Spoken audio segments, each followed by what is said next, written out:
आती है। बोलो, आती कि नहीं आती? अरे जम के तो बोलो जरा, आती है ना। श्राद्ध पक्ष में मासिक शिवरात्रि आती है। तारकासुर को मालूम नहीं पड़ा कि कैसे दिन निकलते गए निकलते गए निकलते गए। एक श्वेत पुष्प तारकासुर तोड़ कर लेकर आए। श्वेत पुष्प तारकासुर को नहीं मालूम था कि श्राद्ध पक्ष में शिवरात्रि आती है और शिवरात्रि के दिन आज तारकासुर श्वेत पुष्प देवादिदेव महादेव को समर्पित कर रहा है। ये तारकासुर को ज्ञात है, तारकासुर को मालूम है। पहले तो लोग केवल एक शिवरात्रि को जानते थे भाई। बोलो सही है कि गलत? केवल एक शिवरात्रि माघ महीने की जानते थे कि महाशिवरात्रि होती है। शिव महापुराण की कथा धीरे धीरे सुनते सुनते सुनते सुनते शिवरात्रि के महत्व को लोग जानते। भगवान देवादिदेव महादेव की कथा तारकासुर को नहीं मालूम कि शिवरात्रि है श्राद्ध पक्ष। उसके स्मरण में नहीं आ पाया कि ये श्राद्ध पक्ष की शिवरात्रि। उसके स्मरण में नहीं आया कि ये शिवरात्रि कितनी मूल होती, कितनी महत्ववान, इस शिवरात्रि की कितनी महत्वता होती है। शिव महापुराण की कथा कहती है भाई, श्राद्ध पक्ष में पड़ने वाली शिवरात्रि का स्मरण जरूर करिएगा। किसी नारी को अगर 32 साल भी शादी को हो गए हो और संतान नहीं हो रही, 30-35 साल हो गए, 32 साल हो गए, 28 साल हो गए, 15 साल हो गए, 20 साल हो गए और संतान का सुख नहीं, तो श्राद्ध पक्ष की शिवरात्रि की बड़ी महत्वता। तो शिवरात्रि का बड़ा महत्व। तारकासुर जान नहीं पाए कि आज श्राद्ध पक्ष की शिवरात्रि है।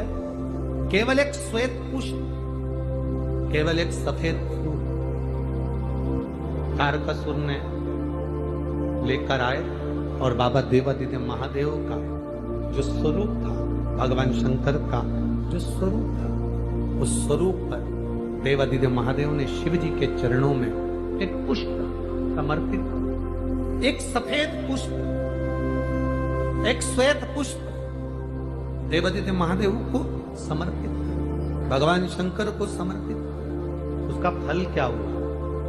आप लोग भी निवेदन है, प्रयास करना। जितने लोग आस्था चैनल पर सुन रहे हैं, जितने लोग फेसबुक यूट्यूब पर सुन रहे हैं, जितने लोग इस कथा पंडाल में जो दिल लगाकर और ध्यान लगाकर सुन रहे हैं, आप लोगों से निवेदन, प्रयास करना। एक सफेद पुष्प, एक श्वेत पुष्प बाबा देवादिदेव महादेव को 13 अक्टूबर को अगर शिवरात्रि है तो श्राद्ध पक्ष की शिवरात्रि के दिन बाबा देवादिदेव महादेव को एक सफेद पुष्प समर्पित कर देने पर अपने मन की कामना कर कर बाबा देवादिदेव महादेव 3 महीने वो कामना पूर्ण करता है। और जिसके यहां पर विद्वत जन ब्राह्मण जन ने कहा हो कि पितृदोष ज्यादा है या घर में शुभ कार्य नहीं हो रहा या तकलीफें ज्यादा हो रही हैं, कोई बड़ी बीमारी ने अगर घेर लिया है, कोई बड़ी तकलीफ सामने आ गई हो, तो उनको भी निवेदन करूंगा कि प्रयास करना कि एक सफेद पुष्प अपने हाथ से बाबा देवादिदेव महादेव को समर्पित करो।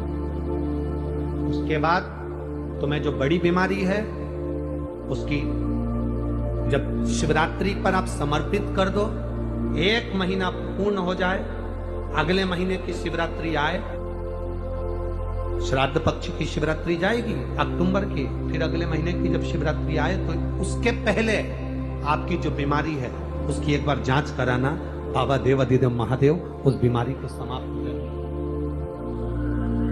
श्वेत पुष्प भगवान शंकर का जो श्राद्ध पक्ष का जो शिवरात्रि है उस पर जो श्वेत पुष्प की परिभाषा, उसको हमें जानना।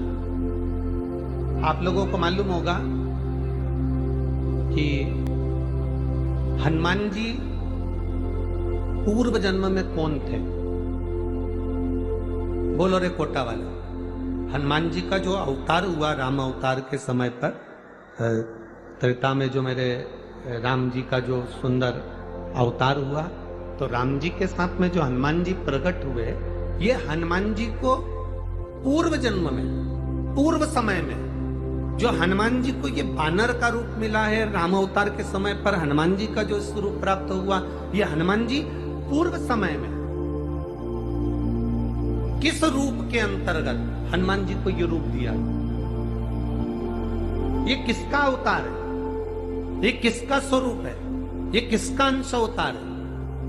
कई लोग कह देते हैं ये शंकर भगवान के अंश स्वरूप हैं, शंकर सुमन केसरी नंदन। पर शिव महापुराण जिसने दिल से सुनी हो, जिसने पढ़ी हो, जिसने स्मरण किया हो, तो हनुमान जी का जो पूर्व का जो भाव है वो विश्वकपि अवतार, जो भगवान शंकर और भगवान विष्णु ने एक अवतार लिया था जिसका नाम था विश्वकपि अवतार। कौन सा अवतार है? विश्वकपि अवतार, जिसको लोग वृषकपि अवतार भी कहते हैं। कोई उसको विश्वकपि कहता है, कोई उसको वृषकपि अवतार कहता है। जब भगवान शिव जी ने और भगवान नारायण ने दोनों ने मिलकर